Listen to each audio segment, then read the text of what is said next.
Haleluya, puji Tuhan, salam sejahtera Bapak, Ibu, Saudara-saudari, keluarga GPD Elsade Magelang. Tuhan Yesus memberkati. Hari ini kita akan bersama-sama belajar firman Tuhan dalam Renungan 79. Resilient, tangguh dalam Tuhan.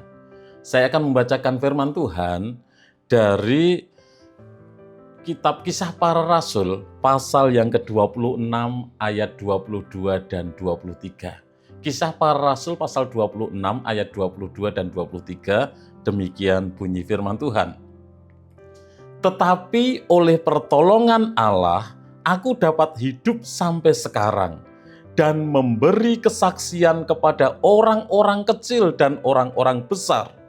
Dan apa yang kuberitakan itu tidak lain daripada yang sebelumnya telah diberitahukan oleh para nabi dan juga oleh Musa, yaitu bahwa Mesias harus menderita sengsara dan bahwa ia adalah yang pertama yang akan bangkit dari antara orang mati, dan bahwa ia akan memberitakan terang kepada bangsa ini dan kepada bangsa-bangsa lain.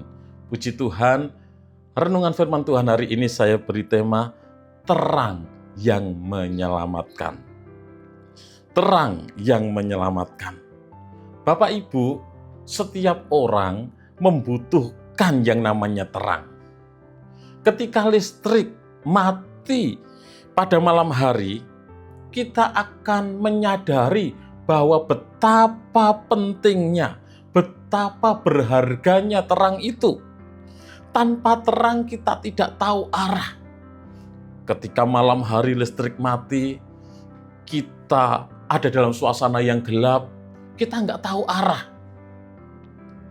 Tanpa terang, kita mudah menabrak benda-benda yang ada di sekitar, nabrak meja, nabrak kursi, mudah tersandung dan lain sebagainya. Dan tanpa terang, kita hidup di dalam ketakutan. Ada banyak anak kecil, bahkan ada juga orang dewasa yang ketika gelap, mereka mengalami yang namanya ketakutan. Secara rohani pun demikian. Dunia dipenuhi dengan kegelapan dosa. Dunia dipenuhi dengan kebingungan. Dunia dipenuhi dengan kesuraman, keputusasaan.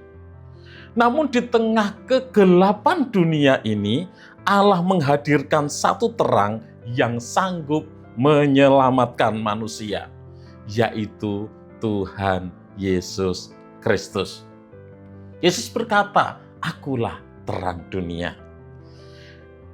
Di dalam Kisah Para Rasul pasal 26 ini, dalam pembelaannya di hadapan Raja Agripa, Rasul Paulus menyatakan bahwa dia tidak mengajarkan sesuatu yang baru, melainkan menggenapi apa yang telah dinubuatkan oleh para nabi. Itu dalam ayat yang ke-22. Mesias akan bangkit, Mesias akan menderita. Setelah Mesias menderita, Mesias akan bangkit dari antara orang mati dan memberitakan terang bagi semua bangsa. Bagi bangsa ini dan bangsa-bangsa lain juga. Dari ayat-ayat ini, bagian ini, kita belajar 3 kebenaran tentang terang yang menyelamatkan. Yang pertama, terang keselamatan atau terang yang menyelamatkan itu berasal dari Kristus yang menderita sengsara. Dalam ayat 23 bagian A, Kisah Para Rasul 26 ayat 23 bagian A, bahwa Mesias harus menderita sengsara. Penderitaan Kristus bukanlah kegagalan, tetapi bagian dari rencana keselamatan Allah. Bahwa Kristus harus menderita, mati di atas kayu salib, dikuburkan, bangkit. Jadi penderitaan Kristus itu bukan kegagalan, tetapi itu rencana keselamatan Allah. Sejak dalam perjanjian lama, Allah telah menubuatkan bahwa juru selamat akan menanggung dosa manusia. Menanggung dosa Bapak, Ibu, Saudara, menanggung dosa saya, menanggung dosa kita semua. Yesaya 53 ayat 5 dituliskan di sana, tetapi dia tertikam oleh karena pemberontakan kita. Dia diremukkan oleh karena kejahatan kita. Ganjaran yang mendatangkan keselamatan bagi kita ditimpakan kepadanya. Dan oleh bilur-bilurnya kita menjadi sembuh. Mengapa Mesias, Juru Selamat, Yesus harus menderita? Karena manusia tidak mampu menyelamatkan dirinya sendiri. Terlalu mahal harga tebusan itu. Kita tidak bisa menyelamatkan diri kita sendiri. Yang selanjutnya, mengapa Yesus harus menderita? Karena dosa itu harus dihukum. Allah kita memang Allah yang penuh kasih, Allah yang maha kasih, tapi Allah juga Allah yang adil. Sehingga dosa harus dihukum. Sehingga Yesus datang ke dunia menggantikan kita menanggung hukuman dosa tersebut. Yang selanjutnya, mengapa Yesus harus menderita? Karena kasih Allah menyediakan jalan keselamatan melalui salib. Jalan keselamatan itu melalui salib.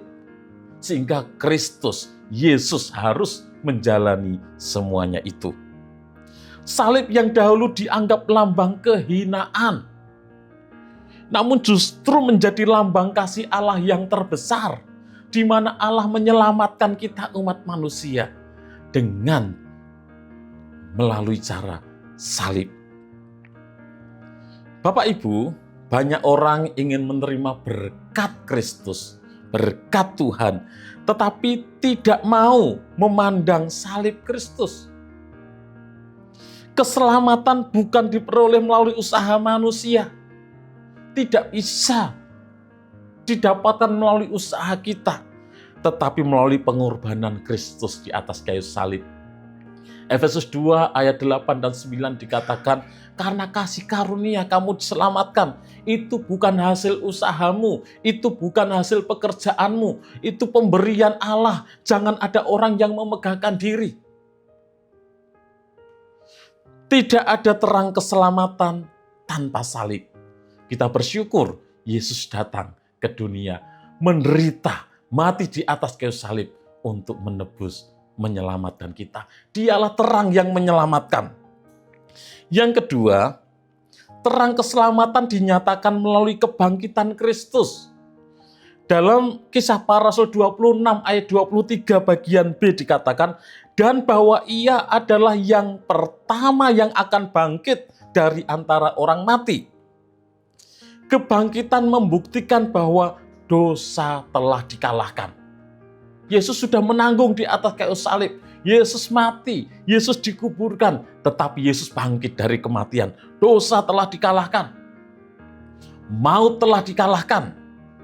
Iblis telah dikalahkan melalui kebangkitan Kristus. 1 Korintus 15 ayat 55 dan 56 dituliskan, hai maut, di manakah kemenanganmu? Hai maut, di manakah sengatmu? Sengat maut ialah dosa, dan kuasa dosa ialah hukum Taurat. Dan itu sudah Yesus kalahkan dengan kebangkitannya dari kematian. Kalau Yesus hanya mati, maka ia hanyalah seorang martir. Tetapi bersyukur, ia bangkit dari kematian. Ia adalah Tuhan yang hidup. Kebangkitan menjadi dasar pengharapan kita umat-umat Tuhan. Menjadi dasar kita percaya kepada Kristus. Terang Kristus bukan hanya menerangi masa kini, tetapi juga menerangi masa depan kita hingga sampai kepada kekekalan. Orang percaya boleh menghadapi penderitaan, tetapi kita harus terus berpengharapan di dalam Kristus. Kegelapan tidak pernah menjadi akhir cerita bagi kita, orang-orang yang hidup di dalam Kristus. karena Kristus hidup, kita juga memiliki hidup yang baru. Dan yang ketiga, terang keselamatan atau terang yang menyelamatkan harus diberitakan kepada semua orang. Di dalam ayat 23 bagian C, ia akan memberitakan terang kepada bangsa ini dan kepada bangsa-bangsa lain. Kristus datang bukan hanya untuk satu bangsa, bukan hanya untuk bangsa Yahudi saja, tapi Yesus juga datang untuk bangsa-bangsa lain. Terang Injil ditujukan bagi semua bangsa, bagi semua orang. Dan Paulus memahami bahwa setelah menerima terang Kristus, ia dipanggil untuk membagikan terang itu kepada orang lain, kepada bangsa-bangsa lain. Terang bukan hanya untuk disimpan. Lampu dinyalakan agar orang lain dapat melihat jalan. Ketika kita sudah menerima terang Kristus, kita melihat jalan keselamatan di dalam Kristus, kita harus membagikan terang keselamatan itu. Sehingga orang-orang yang ada dalam kegelapan bisa melihat jalan keselamatan di dalam Kristus. Demikian juga hidup kita sebagai orang-orang percaya. Kita dipanggil menjadi saksi-saksi Kristus untuk menceritakan terang yang menyelamatkan, yaitu di dalam Tuhan Yesus Kristus. Kita harus menjadi terang melalui perkataan yang membangun, melalui kehidupan yang kudus, melalui kasih kita kepada sesama, dan melalui pemberitaan Injil. Kita harus menceritakan siapakah Yesus. Dialah terang yang menyelamatkan itu. Dunia dipenuhi kegelapan dosa. Dunia membutuhkan terang yang menyelamatkan. Oleh sebab itu, mari kita yang sudah menerima terang, kita yang sudah mendapatkan jalan keselamatan, kita harus menjadi orang percaya yang memancarkan terang Kristus, memberitakan terang yang menyelamatkan itu. Tuhan Yesus memberkati Bapak, Ibu, Saudara semuanya. Terima kasih kepada Bapak, Ibu, Saudara yang sudah dengan setia mengikuti Renungan 79. Kiranya menjadi berkat bagi kita semuanya.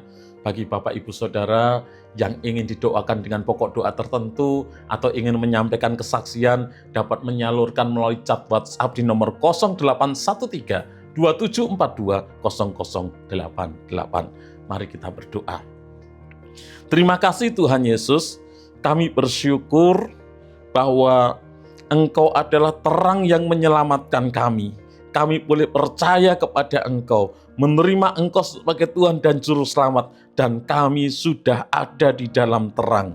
Kami sudah menerima keselamatan itu, dan Engkau mau kami pun membagikan, menceritakan terang yang menyelamatkan itu, memberitakan kasih-Mu, sehingga orang-orang di sekitar kami juga boleh melihat terang yang menyelamatkan, boleh melihat jalan keselamatan hanya ada di dalam Engkau. Pakai kami menjadi alat-alat-Mu, membawa jiwa-jiwa bagi Engkau Tuhan.